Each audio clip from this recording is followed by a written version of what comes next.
Hello friends, आप सभी का मेरे यूट्यूब चैनल एआई मनमोहक आवाज पर स्वागत है। अब तक की कहानी में आपने सुना कि नीलू पिंकी के घर लंच पर जाती है। यहाँ उसकी मुलाकात उस इंसान से होती है जो उसे रास्ते में मिला था। वह पिंकी की मौसेरी सास का बेटा कमल है।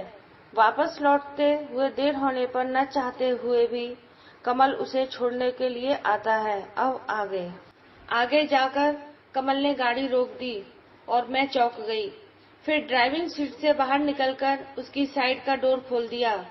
मैं आपका ड्राइवर नहीं हूँ जो आप पिछली सीट पर बैठेंगी। आगे बैठिए, नहीं तो मैं ड्राइविंग नहीं करूँगा। वो ठंडे स्वर में बोली, आप पीछे बैठिए, मैं ड्राइविंग करूँगी। पर अगले ही पल संभल गई। सोचने लगी, ये तो मर्सिडीज है। क्या सोच रही हैं आप? ड्राइविंग करेंगी और आगे जाकर मुझे और मेरी गाड़ी को खाई में गिरा देंगी। मेरी जान मेरे लिए बहुत कीमती है। मैडम, आपके इरादे बहुत खतरनाक हैं। और वो कहकर जोर से हंस पड़ा। शाम गहरा रही थी। बहस करके वक्त जाया करना ठीक नहीं था। वो शाम भी अजीब थी, ये शाम भी अजीब है। वो कल भी पास थी और आज भी करीब है। साथ में वो भी गुनगुना रहा था। पर वह उसकी तरफ ध्यान न देकर बाहर देखने लगी। इतना हैंडसम गुड लुकिंग बंदा आपकी कार ड्राइविंग कर रहा है और आप अंधेरे में कुछ ढूंढ रही हैं। अगर मैं गाड़ी यहीं रोक लूं और आपके साथ। उसने घूमकर उसकी तरफ देखा। वो क्षण भर के लिए सिहर उठी। वाकई ये तो मेरे दिमाग में आया ही नहीं था। अमीर ज्यादा बिगड़े हुए रईस लोग कुछ भी कर सकते हैं, यही थिंकिंग है आपकी। और अगर मैं इसे सच कर दूं तो? वो फिर हंस दिया। उसकी निर्दोष हंसी देखकर वह आश्वस्त हो गई। उफ, इस इंसान के दिमाग में कैमरे लगे हैं। मैं इतना गिरा हुआ नहीं हूँ, पर इतनी कीमती चीज सामने हो तो किसी का भी ईमान डोल सकता है। जवाब दीजिए, ऐसी बेतुकी बातों का क्या जवाब दूं?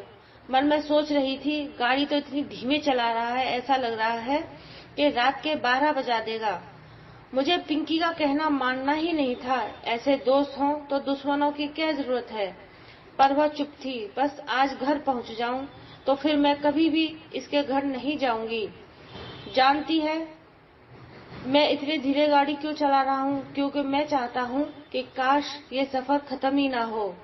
इतना खूबसूरत हमसफर कभी कभी नसीब होता है। नीलू के मन में विचारों का तूफान उमड़ रहा था।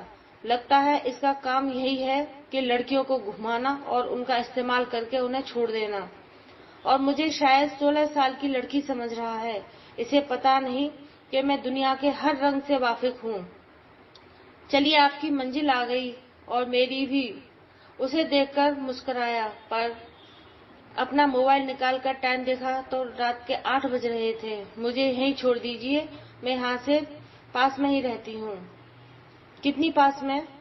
भाभी से आपको घर पहुँचाने का वादा करके आया हूँ और घर तक पहुँचा कर रहूंगा।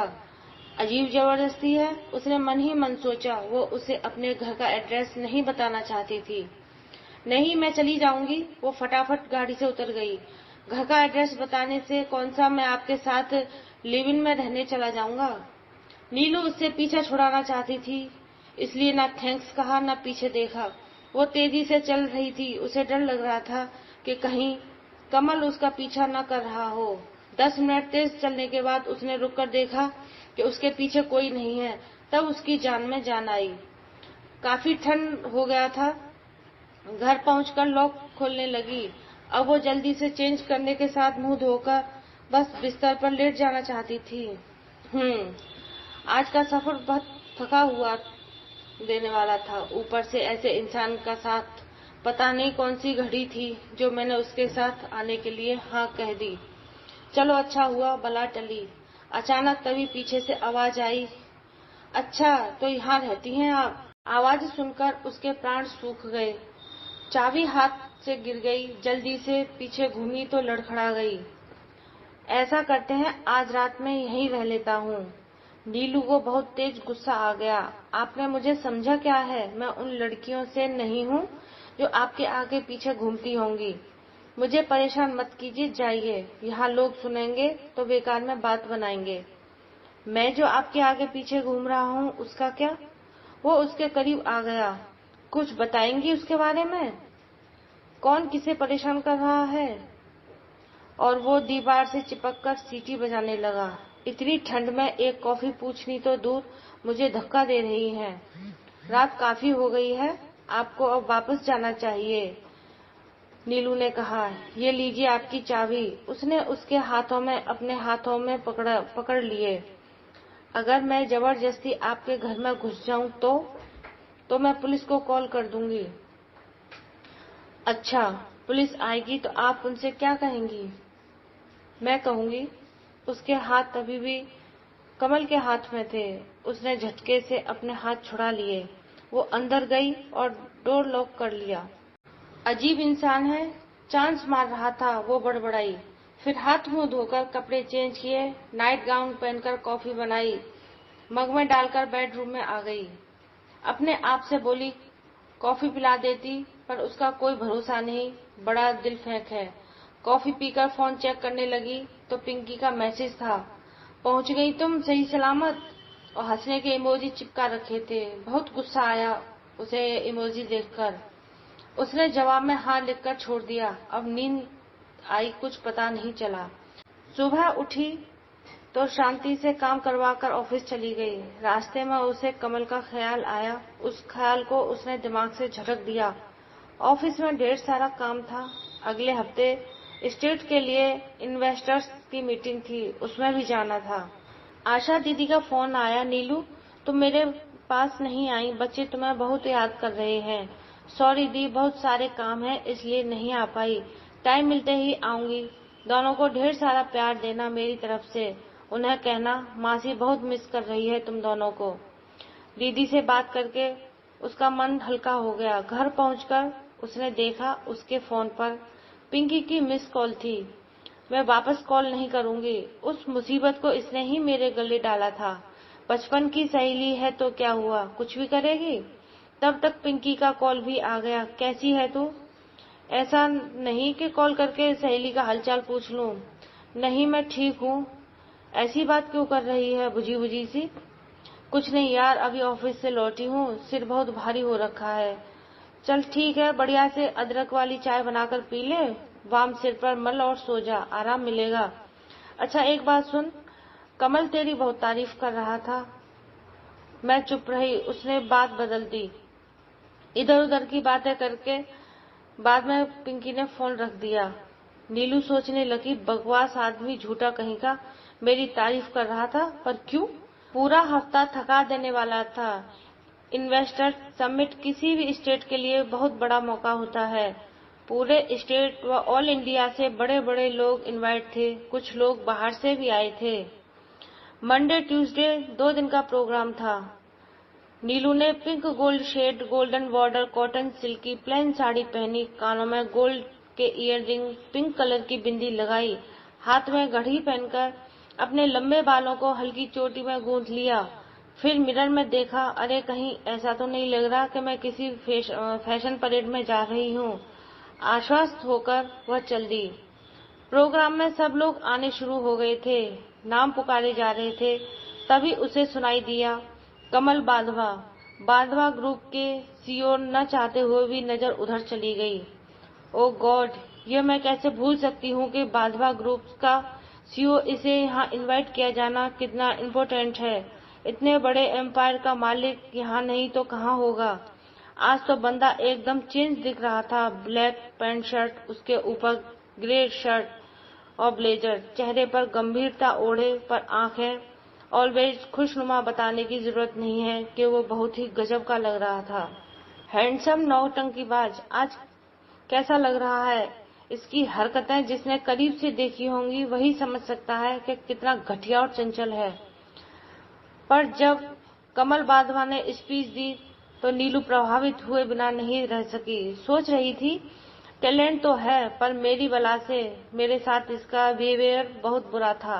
वो चुपचाप अपना काम करती रही। 5 स्टार में कार्यक्रम के बाद लंच था, पर नहीं गई। उसे पता था कि वहां उससे सामना हो सकता है। वो हॉल से निकली और कॉरिडोर में चली गई। कॉरिडोर खाली था, सब लंच पर निकल गए थे। अचानक पीछे से कदमों की आहट सुनाई दी। उसका दिल धड़क उठा, कहीं वह न हो। हाथों में फाइल भींचकर वो तेजी से चलने लगी, पर पीछे आने वाला जल्दी से उसकी बगल में आकर कदम से कदम मिलाकर चलने लगा। उसका डर सच हो गया था।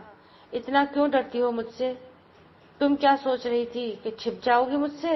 जिस दिन से पहली बार दिखी हो उस दिन से मेरे ख्वाबों, ख्यालों और दिलो दिमाग पर सब जगह तुमने कब्जा करके बैठ गई हो।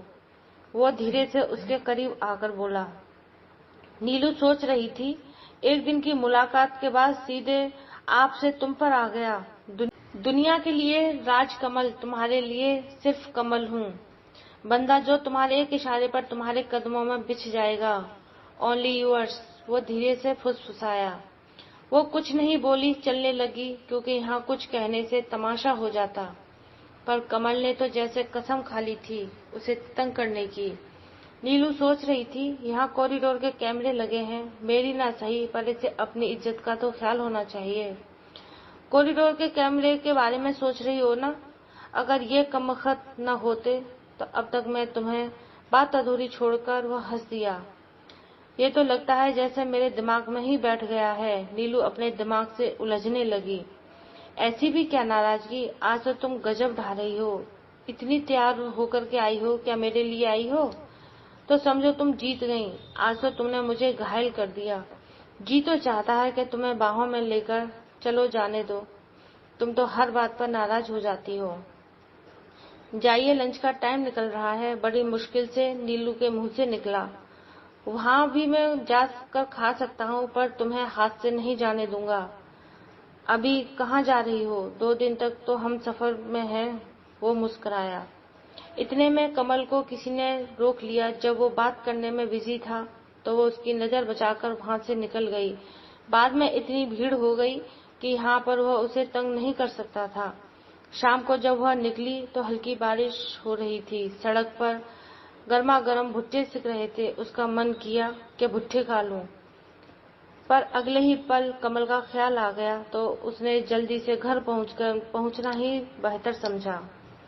घर पहुंचकर उसने राहत की सांस ली। बेहद थकान हो रही थी।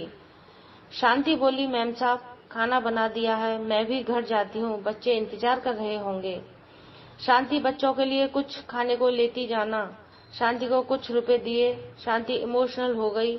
मैम साहब, आप हमेशा बच्चों के लिए सोचती हो, भगवान आपको खुश रखे। शांति के जाने के बाद नीलू सोचने लगी, सच में इस समय कमल नाम के संकट से बचाने के लिए मुझे दुआओं की बहुत जरूरत है। डिनर के बाद उसने टीवी देखा, कुछ न्यूज़पेपर पलटे। उसके बाद टाइम देखा तो 10:30 बज चुके थे। उठकर सोने चल दी। इतने में फोन बज उठा। देखा तो अननोन नंबर से कॉल आ रहा था। उसने ट्रू कॉलर पर नंबर डाला तो कमल का था। माथा पकड़कर बैठ गई। ये आदमी तो मुझे पागल करके रहेगा। उसने फोन को साइलेंट पर डाल दिया और बेड पर लेट गई, पर नींद तो आंखों में थी नहीं। फोन नंबर जरूर पिंकी से ही लिया होगा, पर कल फिर प्रोग्राम है उससे, या फिर कल छुट्टी ले लूं। प्लीज भगवान जी मेरी हेल्प कीजिए।